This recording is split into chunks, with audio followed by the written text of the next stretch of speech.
Hi everybody, today we're going to talk about finding confidence intervals for proportion. I'm going to show you how to use the embedded calculator in your lesson to make the calculations really easy. A phone company surveyed 875 customers. 682 said they were happy with their phone service. We're going to construct a 92% confidence interval for the true population proportion of happy customers. We'll start by going over to our lesson. You're returning to the Technology for Calculating Confidence Intervals page, and you're going to scroll down to the tables. Remember, you need to be on the confidence intervals, and then you need to look for the one that says interval of a proportion. We don't have the proportion yet, but we can easily find it by going into the first cell and typing equals. Then you'll put in the 682 that we're happy divided by the total of 875. After that, you'll enter n, which we know is 875, and our confidence was 92%, which is already there for us. So just scroll down a little bit more to find a lower bound of 0.7549 and an upper bound of 0.804. Pay attention to how you're asked to enter the information in your homework or on your assignments. Sometimes you're just asked to give the lower and the upper bound separately, and other times you want to enter it as an interval, which means you put parentheses around it and a comma between the two numbers. You'll also be told how many decimal places to round to when you put in your numbers. The next question says, a study of 358 U.S. adults found that 6% are currently taking weight loss drugs. Construct a 90% confidence interval for the true population proportion. We'll head back to our calculator page. This time we were given our proportion. So I'll double click in my cell and put in 0.06.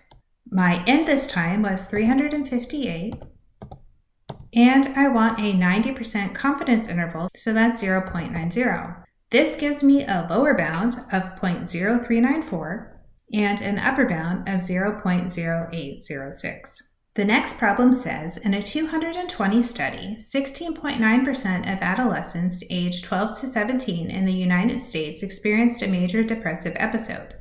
A 2024 study found that 1,052,269 of 5,217,000 adolescents experienced a major depressive episode. Can we conclude that the percent of adolescents that experienced a major depressive episode has increased? Let's find a 99% confidence interval of the data, and then we'll come back and look at the two studies. So back in our calculator, we're typing equals to find our proportion. This time we have 1052269 divided by 5217000. Then our number was 5217000, and our confidence interval is 0.99. Our lower bound is 0.2012, our upper bound is 0.2022.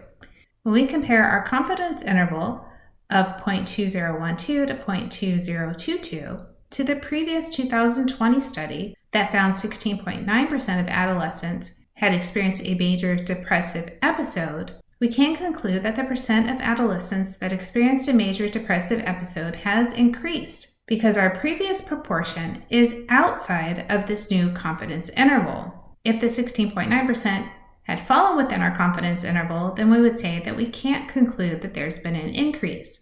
But because this number is much lower than our confidence interval, then we can say that the data tells us that the percentage has increased.